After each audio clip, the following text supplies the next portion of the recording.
অন্যকে পরিবর্তন করার আগে নিজের মধ্যে সেটা সূচনা করাটা খুবই জরুরি।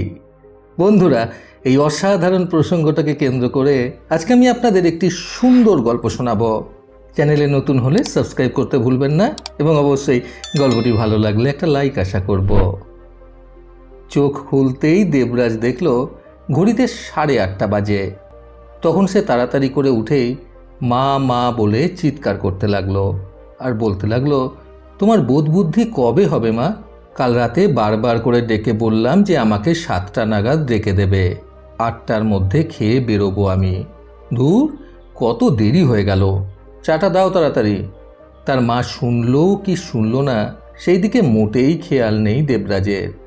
ও ওর মতো করে বকে চলেছে, মুখের সামনে ফোনটা ধরেই বলে চলেছে এইসব কথা। আধ শোয়া হয়েই মোবাইল উপর নিচ করে স্ক্রল করে চলেছে। ওকে দেখে সত্যি বোঝার উপায় নেই যে ওর বেরোনোর তাড়া আছে।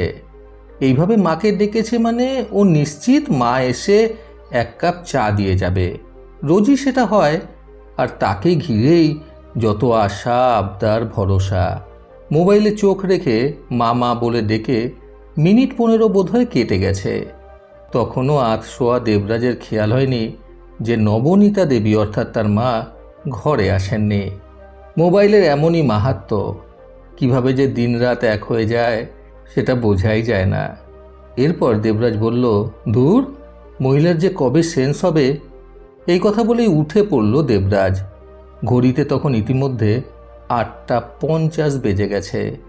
কখন চা খাবে, কখন ভাত খাবে, আর কখনই বা বেরোবে সে?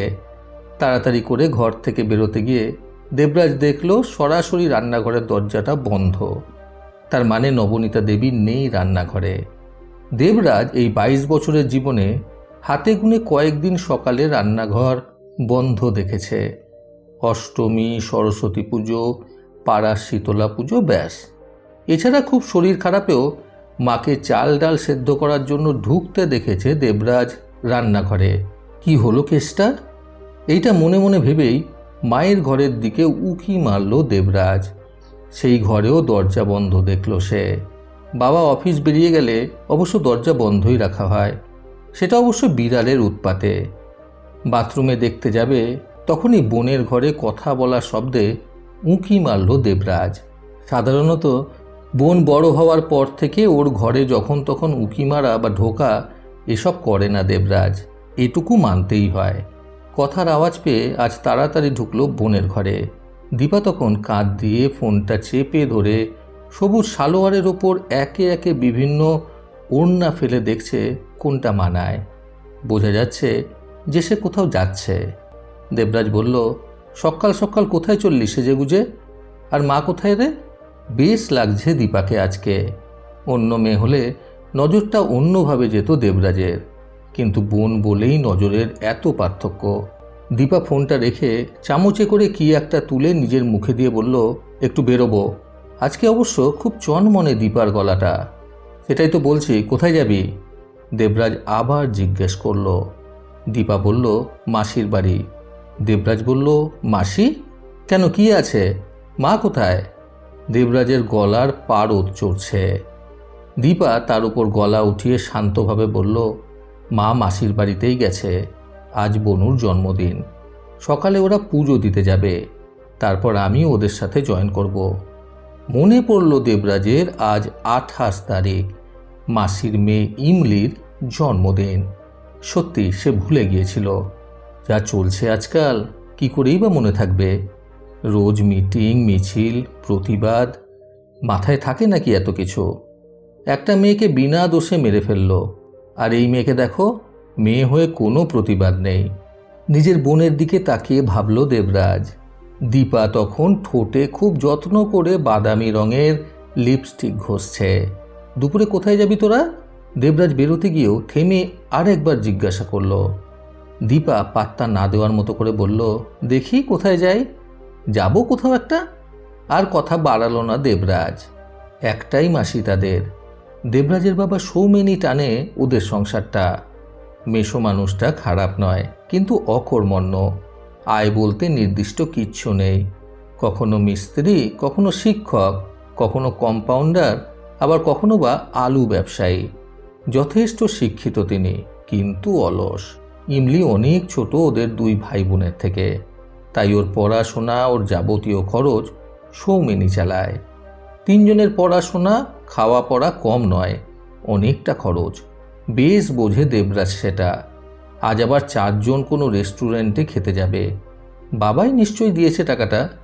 মাসের শেষ কে জানে কিভাবে দিল। ভাবনাটা এলেও উড়িয়ে দিল দেবরাজ। এখন তাড়াহুড়ো করে বেরোতে হবে। 3টে প্রতিবাদী মিছিল আছে ওর। পরপর 2 দিন যায়নি, টিউশন পড়ানো থাকে বলে।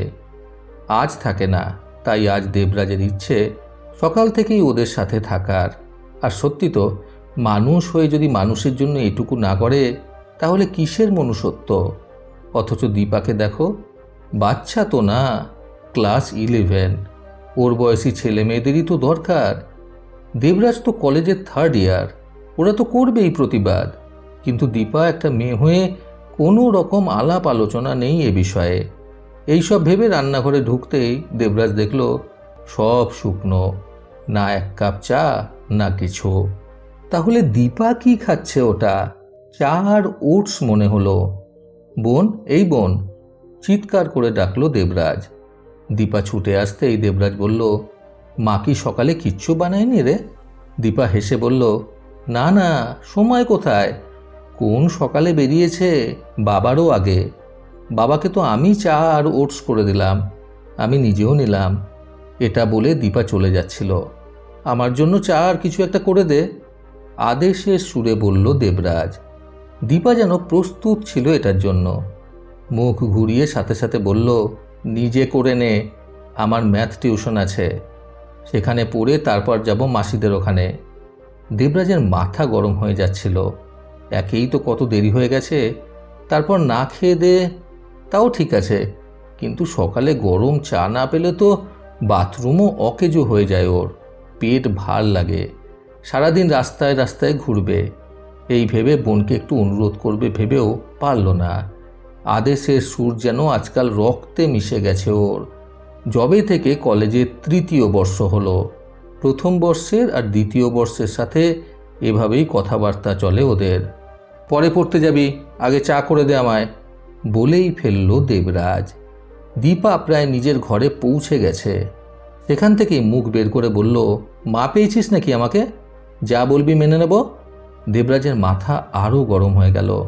রেগে বলল, মা সামনে থাকলে মাকেই করতে হতো, সংসারে যার যেটা কাজ তাকেই করতে হবে। তুই মেয়ে হয়েছিস, বাবাকে চা করে দিয়েছিস, দে আমাকেও, আমি বাথরুমে যাব। দীপা কিন্তু সবসময় ওর মাকে বলে, তোমার জন্য আজ দাদার এই অবস্থা, বেশ করেছে, মুখ করেছে, তোমার শিক্ষা হওয়া উচিত, আর একটু ভরসা করো ওকে। আজ তোমাকে জ্বালাচ্ছে, কাল অন্য বাড়ির একটা মেয়েকে জ্বালাবে। এখনো সময় আছে, কাল সকাল থেকেই ওকে মানুষ করার দায়িত্ব নাও। নিজের ঘরের মেয়েদেরই সম্মান করতে পারে না, আবার মিটিং মিছিল করছে অন্য মেয়েদের সম্মান দিতে। মনে পড়ল দীপার কাল রাতে দেবরাজ বাড়ি ফিরে যখন খুব বাজে ব্যবহার করেছিল মায়ের সাথে, শুধু রুটি করতে পারেনি বলে। এ বাড়িতে রাতে সবাই রুটি খায়, তবে মাসের শেষে যখন সব কিছু কমতি থাকে, তখন নবনীতা দেবীকে রুটির জায়গায় ভাত, ভাতের জায়গায় চিড়ে এভাবেই ম্যানেজ করতে হয়। সেটা দীপা মেনে নেয়। সৌমেনও মেনে নেন, কারণ দায়টা ওনারই। শুধু দেবরাজকেই কিছুতে বাগে আনতে পারেন না নবনীতা দেবী। মেনুতে একটু এদিক ওদিক হলেই ওর মাথা গরম হয়ে যায়। ওর মনের মতো না হলেই দীপা বারবার দেখেছে মায়ের সাথে কি বাজে ব্যবহারটাই না করে দেবরাজ। আর নবনীতা দেবী চুপচাপ সেটা সহ্য করেন, সেটাই ওনার দোষ। আর প্রথম থেকে কিছু বলেননি বলে দেবরাজ আরও পেয়ে বসেছে। কাল রাতে রুটি হয়নি বলে ধাক্কা মেরে ভাতের থালা সরিয়ে উঠে গেল সে। সৌমেন ডাল মাখা ভাতটা খেতে খেতে বলল, ছেলেটার জন্য না হয় 4টে রুটি করতে, যেটুকু আটা আছে কাল সকালে টিফিন দেব তোমাদের, কাঁদো কাঁদো গলায় বলেছিলেন নবনীতা দেবী। লাগবে না, ছেলের ভাতটা তুলে রাখো, কাল আমায় দিয়ে দিও। এই কথা বলে সৌমেন আধা ভাত খেয়েই উঠে গেছিলেন, আর নবনীতা দেবী চোখ মুছতে মুছতে চললেন ছেলের রুটি করতে। করে দিয়েও এসেছিলেন ছেলের ঘরে, আর নিজে কিচ্ছু খাননি। ঘুমাতে চলে এসেছিলেন দীপার ঘরে। এত সুন্দর একটা একতলা বাড়িতে সবার নামে ঘর আছে, শুধু নেই দীপার আর নবনীতা দেবীর। একটা ঘরে ভাগ যোগ করে থাকে ওরা। কান্নাকাটির দিনগুলোতে নবনীতা দেবী মেয়ের ঘরেই চলে আসে, আর কাল সারা রাত গল্প করে কাটিয়েছে দুজনে। দীপাই আজকের প্ল্যানটা দিয়েছে। সকাল সকাল যেন নবনীতা বেরিয়ে মাসির বাড়ি চলে যান। সারাদিনের পুজো দেওয়া, খাওয়া দাওয়া ওসব বানিয়েই বলেছে দীপা। মাসের শেষে এতটা টাকা বের করা একটু কঠিন। দীপা গুনে দেখেছে ওর কাছে সব মিলিয়ে 900 টাকা মতো আছে। শেষ হোক সব, একদিন অন্তত এটা শেষ করে শায়েস্তা করতে হবে ছেলেটাকে, অর্থাৎ তার দাদাকে। বাইরে প্রতিবাদ করে বেড়াচ্ছে, অথচ ঘরে দেখো দীপা দাঁড়িয়ে ভেবেই যাচ্ছে। দেবরাজ ঘরে ঢুকে আবার বেরিয়ে এসে বলল, কিরে দাঁড়িয়ে আছিস? দীপা হেসে বলল, কি করব, চা? কোথায় যাবি শুনি? দেবরাজ তাচ্ছিল্যের সুরে বলল, তুই কি বুঝবি? দিনটা তো তোর সুন্দর পোশাক আর লাল লিপস্টিকে কেটে যায়। কি জানিস কি জ্বালা ওই বাড়িটার, যে বাড়ির মেয়েটার সাথে আজ এটা হয়েছে। এত তো প্রতিবাদ হচ্ছে, গেছিস কোনোটাতে? না, যায়নি দীপা। ভেবেছিল যাবে, কিন্তু যায়নি। ও না গেলে প্রতিবাদ থেমে যাবে না, আর গেলেও সেটা সার্থক হয়ে যাবে না। দীপা দেখেছে ওর বন্ধুদের প্রতিবাদী মিছিলে যাবে বলে কত পরিকল্পনা। কেউ কেউ আবার বয়ফ্রেন্ডকে বলছে আসতে। বন্ধুদের দেখেছে দীপা, দাদাকেও দেখেছে। সে আবার খুব প্রতিবাদী, শুধু নিজের বাড়িতেই যত অগোছালো। অনেকেই মন থেকে যাচ্ছে, মন থেকে চাইছে। দীপাও মন থেকে চায় ওদের কঠোর শাস্তি। রোজ রোজ ঠাকুরকে বলে। একবার দিদিমণিদের সাথে বেরিয়েছিল, পাড়ার দিদিদের সাথেও, কিন্তু সে বাড়িতে মা ছাড়া কাউকে বলেনি। প্রতিবাদ নিঃশব্দে করতে হয়, ফেসবুক হোয়াটসঅ্যাপ স্ট্যাটাস দিয়ে নয়। এসব লোক দেখানো লাগে দীপার। কিরে চা দিবি? দেবরাজের গলায় আগুনে জ্বলে গেল দীপা। সহ্য হচ্ছে না। মুখ বেঁকিয়ে বলল, কিসের প্রতিবাদে যাবি? কার বিচার চাইবি? তোর বিচার কে করে তার ঠিক নেই। দেবরাজ যেন রাগে ফুঁসছে। এ যেন ভগবানের বিচারের কথা বলা হয়েছে। ভগবানের যেমন দোষ হয় না, তেমনই দেবরাজেরও না। কি বলতে চাইছিস তুই? প্রচণ্ড রাগের গলায় বলল দেবরাজ। দীপা না পেরে বলল, বাইরের লোকের খবর নিয়ে বেড়াস, ঘরে মা খেলো কি না, কৌটোয় আটা আছে কি না, বাবা রাতে ওষুধ খেলো কি না, এসব খবর রাখিস? মাসে মাকে 1500 টাকা দিস বলে দাপটি আলাদা। বাজার তো করিস না, তোর তো সেটা কাজও না। আমি আর মা যাই, 1500-তে জলও গরম হয় না। কাল রাতে আটা কম ছিল বলে মা ভাত দিল। ব্যবহারটা মনে আছে তোর? তোর ভাতগুলো বাবা আজ অফিসে নিল, আর মা রাতে তোকে তো রুটি করে দিল। নিজে খেয়েছিল কিনা দেখেছিস একবার? আবার নির্লজ্জের মতো বলে এলি আমায় 7টায় ডেকে দেবে। উনি অন্যের সাথে হওয়া অন্যায়ের প্রতিবাদ করতে যাবেন। যে নিজে ন্যায় জানে না, তার অন্যায়ের প্রতিবাদ করার সাজে না। ন্যায় অন্যায় ঘর থেকেই শুরু হয়। আর শোন, রোজ রাতে রুটি খেতে গেলে বা পছন্দের কিছু খেতে গেলে নিজের টাকা দিয়ে কিনে আনবি আর নিজে করে নিবি। আমরা কেউ তোর চাকর নই। মায়েরও শখ আহ্লাদ আছে। আজ আমিই মাকে পাঠিয়েছি। দেখ মা ছাড়া একবেলা কেমন লাগে। এক নাগাড়ে এই কথাগুলো বলেই দীপা দরজা আটকে দিল। 10টা থেকে ওর পড়া। ও চাইছিল না দীপের মুখোমুখি হতে, আজ এটা হতোই। তাই ও চাইছিল স্যারের এই এক্সট্রা ক্লাসটায় একটু আগে বেরিয়ে যেতে। বেকার মুখ লাগলো দাদার সাথে। খাওয়ার খোটা টাকার খোটা দেওয়াটা বোধহয় ঠিক হলো না, কিন্তু দরকার ছিল। নবনীতা দেবীর বিগড়ে যাওয়া ছেলেটাকে এভাবেই শায়েস্তা করতে হতো। বালিশে মুখ গুজে শুয়ে কেঁদে যাচ্ছে দীপা। যতই হোক নিজেরই তো দাদা, বোনকে ভালো তো বাসে, যত্নও নেয়। অনেকক্ষণ বালিশে মুখ গুজে পড়ে রইল দীপা। কখন যে চোখটা লেগে গেছিল বোঝেনি। বোন দরজা খোল। বোন। দেবরাজের ডাকে উঠে বসলো দীপা।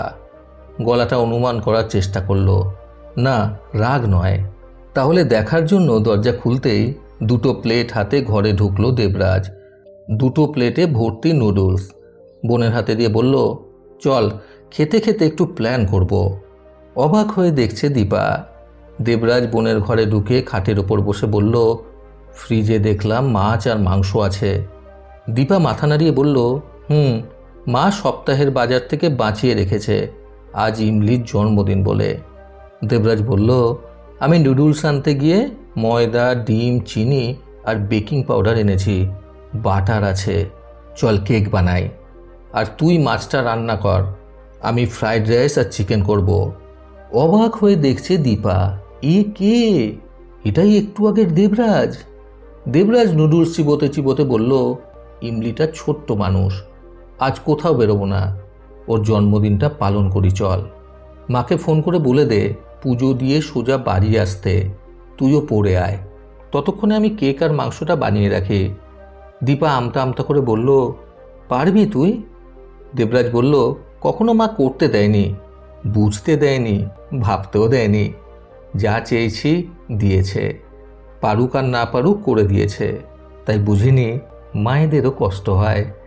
মাও তো কখনো না বলতে পারে, কিংবা আমার ঘরে ঢুকে তোর কাছে যেমন দুঃখ বলে তেমন তো বলতে পারে, কখনো বলেনি, তাই আমিও বুঝিনি, তুই বোঝালি তাই বুঝলাম। নুডলস খেতে ইচ্ছা হলো, কিনে আনলাম। দেবরাজের চোখে জল, কথার ফাঁকে খাওয়াও শেষ ওর। নে পড়তে যা, তাড়াতাড়ি ফিরিস। এই বলে দেবরাজ চলে যেতে গেলে দীপা ডেকে বলল, দাদা। কিছু একটা ছিল ডাকটায়। দেবরাজ দাঁড়ালো। দীপা সরি বলতে গেলে দেবরাজ এসে বোনের মুখ চেপে মাথা নেড়ে বলল, অন্যায়ের বিচার ঘর থেকেই হোক, এতদিন বুঝিনি, আজ যখন তুই বুঝিয়ে দিলি, আজ দিনটা ঘরেই প্রতিবাদ হোক, তবেই তো কাল বাইরের প্রতিবাদটা সার্থক হবে। দীপা পেছন থেকে জড়িয়ে ধরল দাদাকে। বহু বছর পর সেই ছোট্টবেলার মতো বলল, আজ পড়তে যাব না, রান্নাঘরে চল, তোর অভ্যেস নেই, যদি কোনো বিপদ হয়। হেসে ফেলল দেবরাজ। একটু আগে সেই রাগী মেয়েটা, ও জানে বড্ড ভালোবাসে মেয়েটা ওকে, তাই তো সঠিক শিক্ষাটুকু দিল। সত্যি তো, ঘরই যদি ভালো না থাকে পরকেও ভালো রাখা যায় না। বন্ধুরা, নিজের মধ্যে ভালোর সূচনা ঘটাতে আজকের গল্প থেকে শিক্ষণীয় 3টি কথা সর্বদা মনে রাখুন। প্রথমত, শুভ কাজের সূচনাটা সবসময় নিজের পরিবারের মধ্যে থেকেই করা উচিত। দ্বিতীয়ত, ন্যায় অন্যায় বিচার যদি নিজের ঘরে ঠিকঠাক না করা হয় তাহলে বাইরেও করে কোনো লাভ নেই। তৃতীয়ত, মায়েদেরও কষ্ট হয়, সেটা প্রত্যেকটা সন্তান যদি সঠিকভাবে বুঝে যেতে পারে তাহলে প্রতিটা মায়েরই কষ্ট কমে যায়। প্রতিবারের মতো আবারও বলবো, এই পৃথিবী তাদেরকেই সম্মান দেয় যারা ইউনিক কিছু করার ক্ষমতা রাখে। সকলে সুস্থ এবং সুন্দর জীবন কামনায় প্রকৃত জীবন থেকে আমি সন্তু চক্রবর্তী আবার আসবো আগামীকাল নতুন সুন্দর শিক্ষণীয় একটি ছোট গল্পের সাথে। ভালো শুনুন, ভালো থাকুন। ধন্যবাদ।